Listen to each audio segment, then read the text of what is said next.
Kita melihat bahwa perkembangan teknologi saat ini menunjukkan kepada kita demikian banyak sampah elektronik dari sejak HP, motor, mobil elektronik, dan berbagai macam peralatan rumah tangga.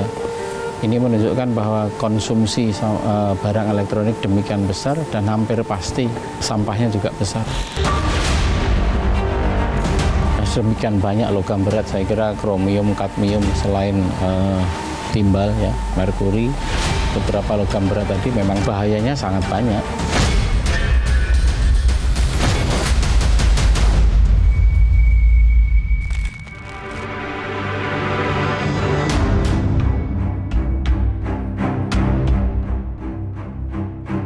Di era digital saat ini, penggunaan barang elektronik memang sangat melekat untuk kehidupan sehari-hari. Tingginya penggunaan barang elektronik juga berdampak bagi tingginya sampah elektronik yang akan terbuang. Dan kali ini saya akan membahas lebih dalam hanya di Expose. Perkembangan teknologi membuat perangkat elektronik semakin cepat berganti. Telepon genggam, komputer, hingga peralatan rumah tangga elektronik terus diperbaharui dengan fitur-fitur yang lebih canggih dalam waktu yang singkat. Dalam 10 tahun terakhir, perkembangan perangkat elektronik khususnya ponsel sangat progresif. Untuk ponsel sendiri, meski siklus konsumen berganti perangkat umumnya dalam 3 hingga 4 tahun, namun pengguna ponsel kelas entry level bahkan bisa mengganti gadget lebih cepat, yaitu 2 tahun. Untuk perangkat elektronik lain memang lebih lambat, seperti laptop, model baru, rilis setiap tahun, mengikuti siklus perkembangan prosesor.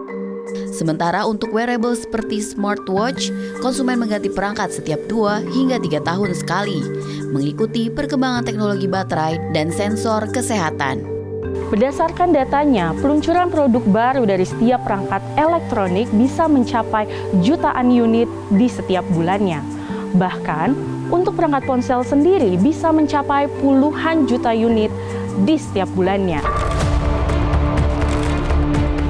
Namun, di balik masifnya perkembangan teknologi perangkat elektronik ini menyisakan sebuah ironi dan tanya, kemana perginya barang-barang yang sudah tidak terpakai? Kemajuan teknologi membantu mempermudah pekerjaan manusia. Namun, apa yang harus dilakukan dengan perangkat elektronik yang tak lagi dapat digunakan? Semakin pendeknya siklus pergantian perangkat elektronik berdampak pada penumpukan sampah yang signifikan. Perangkat keras produk elektronik yang rusak dan tak terpakai dapat menghasilkan sampah elektronik atau e-waste. Sejatinya, perangkat elektronik masuk dalam kategori limbah B3 atau bahan berbahaya dan beracun, dengan kandungan timbal, merkuri, dan bahan berbahaya lain yang tak hanya beresiko bagi orang yang terpapar, tapi juga bagi lingkungan. Kita melihat bahwa perkembangan teknologi saat ini sudah menunjukkan kepada kita demikian banyak sampah elektronik dari sejak HP, motor, mobil elektronik, dan berbagai macam peralatan rumah tangga. Ini menunjukkan bahwa konsumsi barang elektronik demikian besar dan hampir pasti sampahnya juga besar. Untuk menyatakan darurat atau tidak, harus ada sebuah riset komprehensif bagaimana penanganan yang aktual, bagaimana dampak yang ada di masyarakat, dampak yang terlihat di lingkungan, kemudian dampak ini masih bisa dikelola dengan baik atau tidak, atau justru sudah masuk pada kelompok darurat. Dan kemudian apabila darurat, maka perlu dinyatakan oleh otoritas bahwa saat ini adalah misalnya kondisi darurat sampah elektronik. Berdasarkan laporan Global E-Waste Monitor 2024, dunia kini menghasilkan sekitar 62 juta ton sampah elektronik setiap tahunnya. Namun, dari jumlah tersebut, hanya sekitar 22% yang berhasil didaur ulang secara resmi. Di Indonesia, limbah elektronik atau e-waste diproyeksikan mencapai 622 ribu ton pada tahun 2025 dari sektor rumah tangga saja. Sementara itu, total akumulasi sampah elektronik dari tahun 2015 hingga tahun 2025 mencapai 3,75 hingga 4,98 juta ton. Per tahunnya, laju pertumbuhan e-waste mencapai 14,91%. Salah satu faktor pendorong peningkatan ini yaitu meningkatnya penggunaan perangkat elektronik seperti ponsel, laptop, dan televisi. Sementara itu, timbulan sampah elektronik diperkirakan mencapai lebih dari 2 juta ton per tahunnya. Tumpukan sampah elektronik yang masyarakat Indonesia hasilkan menempatkan Indonesia pada peringkat pertama penghasil e-waste terbesar di kawasan Asia Tenggara. Jika tidak diikuti dengan kebijakan pengelolaan limbah sampah elektronik dan perubahan pola konsumsi masyarakat, maka pada tahun 2030 jumlah sampah elektronik di Indonesia akan meningkat secara konsisten hingga mencapai 4,4 juta ton per tahun. Berbeda dengan sampah rumah tangga biasanya, limbah elektronik memiliki karakteristik yang jauh lebih kompleks.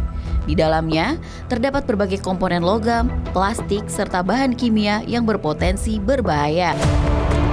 Yang paling terkenal saat ini kan apabila kita menggunakan barang elektronik, antara lain adalah logam berat yang terkandung di dalam alat-alat elektronik itu. Ya, kadmium, kromium, dan teman-temannya itu.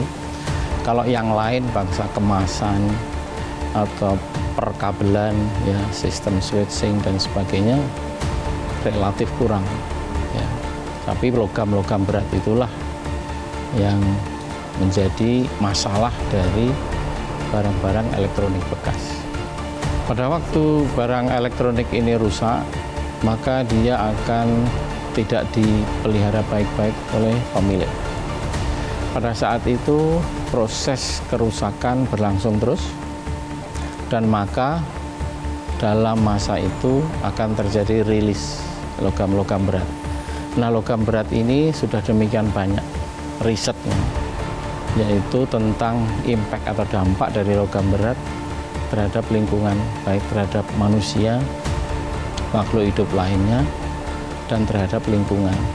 Kalau soal ini sudah sangat-sangat banyak riset tentang dampak logam berat terhadap lingkungan, karsinogenik, ya, menyebabkan perubahan tampilan individu, ya, dan bahkan sampai ke janin yang sedang dikandung pun juga mempunyai andil logam berat ini. Unsur-unsur kimiawi memang berperan penting dalam meningkatkan kinerja perangkat elektronik. Namun, ketika komponen tidak terkelola dengan baik, maka komponen penting berubah menjadi berbahaya yang berpotensi lepas ke lingkungan dan menimbulkan risiko bagi kesehatan. Bahan berbahaya tersebut terdiri atas timbal, merkuri, kadmium, dan kromium. Di kalangan akademisi, limbah elektronik dikenal dengan istilah tambang perkotaan atau urban mining, di mana konsentrasi logam berharga dalam sampah elektronik jauh lebih tinggi dibandingkan dengan biji yang diambil dari perut bumi. Logam seperti emas, perak, tembaga, palladium, aluminium, kobalt, dan litium merupakan logam bernilai tinggi. Namun, dapat berubah menjadi racun dan ancaman bagi manusia jika pengolahannya tidak tepat. Seperti membakar plastik pembungkus kabel dapat melepaskan dioksin dan furan ke udara yang berpotensi menjadi karsinogen. Berdasarkan data yang tim Expos himpun, pengolahan sampah elektronik di Indonesia mayoritas masih dilakukan oleh sektor swasta dan informal seperti tukang reparasi barang elektronik seperti Sudrajat dan Aryo. Ya, tukang reparasi barang elektronik menjadi pahlawan kecil di tengah timbunan sampah elektronik yang mangkrak dan tak berguna. Cukup lama juga sih, ya, ada 15 tahunan lebih. Ya. Ini barang-barang yang Bapak jual ada jenis apa aja nih Pak? Ya, sejenis radio, TV, sama kipas angin, amplifier gitu, elektronik. Barang elektronik ini semacam HT, handy-talkie, dan rig. Biasanya HT-HT ini kan HT bekas ya? Iya. Berarti dijual udah bener lagi gitu ya? Sudah diperbaiki lagi kebanyakan karena dari baterai yang sudah lama. Ya, ini barang kan lama, ya kalau ada kekurangan kadang bisa diperbaiki dulu sampai normal. Jadi kebetulan ada yang rusak juga diperbaiki dulu supaya bisa aktif kembali gitu. Biasanya paling banyak dicari barang-barang elektronik apa Pak? Ya seperti ya itu ya sekarang ya kaset gitulah, kaset gitu. Radio kaset gitu. Kalau sekarang kan orang yang cari itu yang model klasik gitu buat kenangan. Kalau spare part ini kan dari mesin, paling kalau buat servis lagi ganti buat spare partnya. Kebanyakan itu baterai karena terlalu lama dipakai. Gampang kah nemuin spare part? Ada yang jual baterai, ada yang jual, masih ada yang jual baterainya. Ya dari ya kadang kita belanja sih ya serabutan, yang kebanyakan kan sih dari orang keliling gitu. Saya perbaiki lagi supaya normal kembali gitu. Next, harga yang dijualnya berapa Pak? Ya harga kan variasi tergantung barang, ada yang di atas 3, ada yang 4, kadang 5 tergantung barang. Ya. Ya 300, kadang ada yang ini tergantung barang kualitas gitu aja sama merek. Kadang juga yang di bawah 200 juga ada. Masih ada peminatnya Pak ini? Masih ada peminatnya. Biasanya nyari itu kalangan apa? Kalangan biasa di lingkungan RT RW juga masih pakai sekarang. Atau buat jaga malam, satpam juga pakai, security. Biasanya nih kalau barang-barang ini keluar, satuan kah atau kayak minimal harus beli 2 gitu? Satuan bisa. Jadi HT beda pun bisa disambung. Bisa jadi. Nah, misal nih Pak, barangnya tuh benar-benar nggak bisa diperbaikin. Dan spare partnya tuh bukan cuma baterainya aja yang rusak. Ya. Kalau kayak gitu tuh siasat dari Bapak seperti apa? Nggak ada lagi. Paling diganti HT-nya. Oh, berarti dibuang? Dibuang. Ya itu jatuhnya udah dirongsok timbang. Oh, dibuang? Dibuang udah. Kalau memang udah nggak kena diperbaiki lagi. Karena spare part kan sekarang nggak sulit, nggak kayak dulu gitu. Buangnya kemana kalau Bapak? Ya paling ke tempat limbah penimbangan ini rongsokan gitu. Ya barang-barang tua, besi tua gitu. Ya tetap dihargainya. Ya cuman kan nggak kayak ini gitu. Kalau ibarat dari pembelian mah udah jauh dah. Para tukang reparasi mungkin masih bisa menyelamatkan sebuah perangkat elektronik dengan mengganti komponen-komponen yang rusak. Namun, bagaimana jika perangkat sama sekali tidak bisa diselamatkan? Pada akhirnya, komponen rusak akan berakhir di tempat sampah, teronggok tak berguna, dan menumpuk tanpa tahu bagaimana memanfaatkannya. Barang elektronik rusak bukan hanya persoalan sampah semata. Risiko yang muncul ketika limbah dibuang sembarangan dan tanpa prosedur yang aman bisa memberikan ancaman untuk kehidupan di masa depan. Berdasarkan data Kementerian Lingkungan Hidup, terdapat sekitar 155 entitas yang mengantongi izin pengangkutan dan pengolahan limbah berbahaya secara resmi. Apakah itu cukup? Sejauh ini, pemerintah hanya bertindak sebagai regulator dan fasilitator pengolahan limbah elektronik. Konsekuensi seperti apa yang harus ditanggung masyarakat jika sampah elektronik tidak teratasi dengan optimal? Tetap diekspos.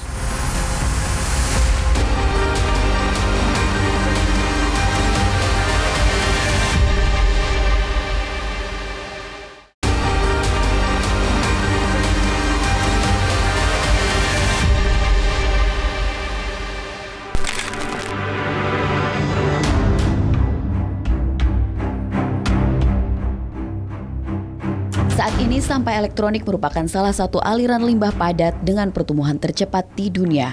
Dengan kecepatan penambahan mencapai 3 hingga 5% per tahun. Peningkatan ini 3 kali lebih cepat dibandingkan pertumbuhan timbulan sampah rumah tangga biasa. Krisis utama dari limbah elektronik bukan terletak pada volume fisik barang rongsok, melainkan pada akomodasi racun yang mungkin terkandung di dalamnya. Memang secara harfiah tidak mungkin permukaan bumi tertutup secara total dengan sampah-sampah elektronik yang dihasilkan penghuninya. Namun, secara fungsional dan ekologis, planet bumi perlahan sedang tenggelam dalam lautan e-waste. Berdasarkan catatan Global E-Waste Monitor 2024, peningkatan volume sampah elektronik secara global mencapai 62 juta ton pada tahun 2022. Jumlah ini bisa meningkat sebesar 32% hanya dalam waktu 8 tahun, hingga mencapai 82 juta ton pada tahun 2030. Ketimpangan daur ulang tidak berimbang dengan laju pertumbuhan sampah elektronik yang meningkat 5 kali lipat. Sementara, laju dokumentasi pengumpulan dan daur ulang formal hanya mencapai 22,3% atau 1/4 dari total sampah yang ada. Jika diletakkan secara berjajar, berat sampah elektronik setara dengan 1,50 juta truk dengan muatan 40 ton yang berjajar mengelilingi garis khatulistiwa. Sementara itu, pada tahun 2050, volume sampah diproyeksikan dapat mencapai 120 juta ton. Bayangkan bagaimana TPA-TPA dapat menampungnya. Berdasarkan Agensi Perserikatan Bangsa-Bangsa yang menangani persoalan informasi dan teknologi komunikasi atau ITU, Swiss menjadi negara dengan kemampuan yang baik dalam mengelola sampah elektronik. Swiss berhasil menciptakan ekosistem dengan tingkat pengumpulan e-waste mencapai 95% dari jumlah barang elektronik yang terjual. Swiss pun berhasil mengelola sampah elektronik dengan dukungan sistem hukum yang kokoh dan berkeadilan secara ekonomi. Negara ini bahkan mulai mengelola sampah elektroniknya sejak tahun 1998. Hampir semua e-waste dari rumah tangga dan perkantoran masuk ke jalur pengolahan limbah formal. Tak hanya itu, pemerintah juga menyediakan infrastruktur titik pengumpulan yang mudah dijangkau dan tersebar di seluruh pelosok negeri. Berbeda dengan Indonesia, pengumpulan sampah elektronik didasarkan pada kesukarelaan. Swiss mewajibkan konsumennya secara hukum mengembalikan sampah elektronik melalui jalur resmi. Di Asia ada Jepang yang mengatur secara ketat pengolahan sampah elektronik dan mewajibkan produsen mengambil kembali produk bekas, sementara konsumen membayar biaya daur ulang.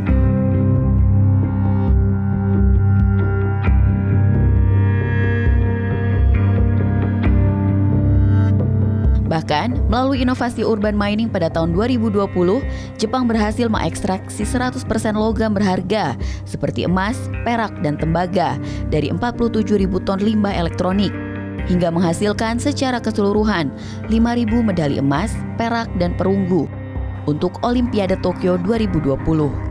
Jepang menonjol dalam pengolahan limbah elektronik karena pendekatan hukum yang komprehensif, infrastruktur daur ulang dengan teknologi canggih, dan keterlibatan semua pihak yang saling mendukung. Bahkan, Jepang memiliki dua sistem pendanaan yang berbeda untuk perangkat besar seperti TV dan kulkas dengan mewajibkan konsumen membayar biaya daur ulang dan biaya transportasi. Sedangkan untuk perangkat yang lebih kecil, pemerintah menyediakan kotak-kotak pengumpulan khusus di tempat-tempat publik. Indonesia menghasilkan sekitar 2 juta ton sampah elektronik pada tahun 2021. Jumlah ini diperkirakan akan terus meningkat mencapai 4,4 juta ton pada tahun 2030, dengan perkiraan penambahan sebanyak 12.000 ton per harinya. Pulau Jawa menjadi penyumbang sampah elektronik terbesar, yaitu mencapai 56% dari total sampah nasional. Sejumlah regulasi telah diterbitkan pemerintah untuk mengatur pengelolaannya. Di antaranya Undang-Undang Nomor 18 tentang pengelolaan sampah yang menjadi dasar hukum utama dalam pengelolaan sampah di Indonesia. Aturan ini kemudian diperkuat melalui Peraturan Pemerintah Nomor 101 Tahun 2014 tentang pengelolaan limbah B3 yang menetapkan bahwa limbah elektronik harus dikelola secara khusus oleh pihak yang memiliki izin resmi. Setidaknya kerangka hukum Indonesia punya. Lantas, bagaimana dengan implementasinya? Di antara kerangka hukum yang ada, memang belum ada peraturan yang secara spesifik mengatur limbah sampah elektronik dari hulu hingga hilir. Penerbitan Peraturan Menteri Lingkungan Hidup dan Kehutanan Nomor 75 Tahun 2019 kemudian mengatur tentang peta jalan pengurangan sampah oleh produsen atau Extended Producer Responsibility. Kebijakan ini bertujuan mengatur produsen untuk wajib membatasi timbulan sampah, memanfaatkan kembali sampah, dan mendaur ulang sampah melalui penarikan kembali. Aturan yang diteken Siti Nurbaya ini mewajibkan produsen manufaktur, retail, dan jasa makanan atau minuman mengurangi sampah kemasan sebesar 30% melalui metode pembatasan, pendauran ulang, dan pemanfaatan kembali. Regulasi menargetkan pengurangan sampah plastik, kertas, kaca, dan aluminium dengan tujuan akhir memperkuat ekonomi sirkular dan mengurangi beban sampah di tempat pembuangan akhir. Sedikit di antara pelaku usaha pengolahan limbah di Indonesia, yaitu PT Prasada Pamunah Limbah Industri. Perusahaan yang mulai beroperasi pada tahun 1994 ini, salah satunya mengolah limbah elektronik dengan prosedur sesuai standar lingkungan dan diawasi oleh pemerintah. Tim Expos kemudian mendatangi lokasi pabrik di kawasan Cilengsi, Bogor, Jawa Barat. PPLI sebenarnya kan sebagai perusahaan yang mengelola limbah B3, jadi perannya dalam daur ulang limbah elektronik ini ada sebagai institusi atau lembaga yang melakukan pengolahan limbah elektronik ini. Teknologi yang kita gunakan mulai dari, jadi ketika kita menerima, pertama yang kita lakukan adalah menguraikannya. Jadi kita coba uraikan atau dismantling atau kita preteli lah bahasa sederhananya. Kemudian itu kita kelompokkan atau kita segregasi berdasarkan jenis material yang ada di bagian limbah elektronik tadi. Nah, itu kemudian ada bagian-bagian tertentu terutama untuk circuit board yang akan didaur ulang lebih lanjut untuk mendapatkan beberapa jenis logam, diantaranya mungkin kita sudah kenal ada emas, ada perak, ada kadmium dan lainnya. Sampai saat ini PPLI baru sampai dengan segregasi. Tapi fasilitas untuk menjadikannya sebagai limbah sebagai logam yang bisa kita ambil itu memungkinkan untuk di PPLI. Kalau saat ini kami terutama untuk circuit board ya, karena memang dominan yang paling berharga atau paling bernilai logamnya ada di circuit board. Saat ini kami masih kirimkan ke DOA Jepang. Kesiapan Indonesia dalam mengolah sampah elektronik masih dalam tahap sangat awal. Dengan 90% pengelolaan masih didominasi sektor informal. Seperti pengepul, tukang rosok, dan pendaur ulang informal dengan penanganan yang justru menciptakan risiko kesehatan dan mengkontaminasi lingkungan. Yang paling mudah dipahami itu adalah apabila masuk ke badan air, kemudian dari badan air ini adalah tempat hidupnya hewan, dan kemudian hewan ini menjadi tempat bersarangnya atau berhentinya logam berat tadi. Dan apabila hewan air ini dikonsumsi manusia, maka dari sinilah mulainya dampak terhadap manusia. Kemudian apabila ini logam berat pindah dari badan air ke hewan yang ada hidup di air, nah maka hewan yang hidup di air tadi dikonsumsi oleh siapa lagi? Kan terbentuk rantai. Nah rantai ini akan berakhir di mana? Jadi makin kompleks, makin luas, dan makin banyak makhluk hidup yang terpengaruh oleh logam berat. Hal ini berdasarkan sampah elektronik dari rumah tangga yang meningkat, namun belum ada wadah atau regulasi khusus untuk mengelola sampah elektronik yang berasal dari rumah tangga. Sehingga sebagian masyarakat mengatasi limbah elektronik dengan cara sederhana atau sebisanya seperti dengan memanfaatkan komponen yang masih dianggap memiliki nilai. Kalau kita lihat dari data yang dikeluarkan oleh teman-teman mungkin Kementerian Lingkungan Hidup ataupun perkiraan dari Bappenas itu penghasil elektronik waste ini adalah rumah tangga, karena memang pengguna paling banyak kan di rumah tangga ya. Ya jumlah rumah tangga sendiri juga jauh lebih banyak dibandingkan jumlah katakanlah manufaktur ataupun sektor telekomunikasi. Tapi untuk PPL sendiri yang kami terima itu hanya dari industri ya, seperti misalnya manufaktur ataupun telekomunikasi. Sedangkan limbah elektronik yang berasal dari rumah tangga itu belum masuk ke jasa seperti PPL ini. Memang sih secara perizinan mereka pasti tidak perizinan. Tapi mungkin yang paling kita khawatirkan adalah dampak pengelolaan yang mereka lakukan terhadap lingkungan. Kita tahu tujuan akhir entah itu pengelola resmi ataupun tidak adalah bisa mendaur ulang terutama untuk logam yang berharganya. Nah, cuma mungkin kalau di sektor informal itu mungkin dibakar secara terbuka, sehingga pasti akan menghasilkan emisi, entah itu dioksin furan ataupun polutan yang lainnya. Ini yang sebenarnya sangat dikhawatirkan oleh berbagai pihak terhadap pembakaran limbah elektronik secara terbuka. Dalam sistem pengelolaan sampah elektronik, idealnya semua komponen dapat bermanfaat dan terkelola secara optimal.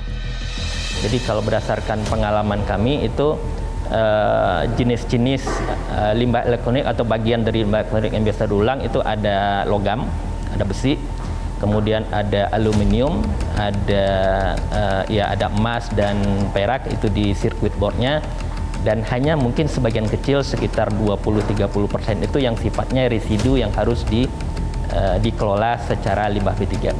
Jadi memang secara nilai ini sangat memungkinkan diolah sesuai dengan circular economy metodnya. Namun nyatanya masih ada kemungkinan residu atau sisa sampah yang benar-benar tidak bisa dimanfaatkan. Oh ya, itu merupakan landfill atau mungkin terminologi di kita itu lahan timbus ya, di mana itu tempat kami menimbun residu dari limbah-limbah B3 yang sudah tidak bisa dimanfaatkan. Jadi memang limbah B3 yang kami kelola itu ada yang kami bisa manfaatkan, ada juga yang tidak. Jadi bila tidak bisa dimanfaatkan, itu yang kemudian kami timbun di landfill. Jadi landfill itu berupa, ya mungkin kalau lihat seperti bukit ya, itu kami gali dulu beberapa meter ke bawah, kemudian kami pasang ada lapisan-lapisan bagian bawahnya. Ini untuk mencegah polutan-polutan yang mungkin masih ada di residu limbah tadi keluar ke lingkungan. Kemudian setelah penuh itu kami tutup, dipasang liner lagi. Jadi mungkin kalau penampakan setelah tutup cukup menarik sebenarnya, jadi seperti bukit, ada tanaman, ada rumput dan sejenisnya. Enggak, sudah tidak banyak karena memang ada persyaratan TCLP, Toxicity Characteristic Leaching Procedure. Ini untuk ukuran tingkat bahaya dari residu tadi sebelum kami timbun. Jadi memang ada kriterianya, kalau itu sesuai ketentuan baru kami boleh timbun. Kalau itu di atas ketentuan yang ada, kami lakukan pengolahan terlebih dahulu, baru kemudian kami timbun di landfill. Kemajuan teknologi menciptakan pedang bermata dua. Di satu sisi, meningkatkan kualitas hidup manusia. Namun di sisi lain, memperpendek siklus hidup produk elektronik yang memicu ledakan limbah. Solusi sampah elektronik bukan sekedar tentang kecanggihan mesin daur ulang, melainkan tentang keberanian regulasi dan kesadaran masyarakat untuk tak lagi menganggap perangkat usang sebagai limbah, melainkan sebagai sumber daya baru.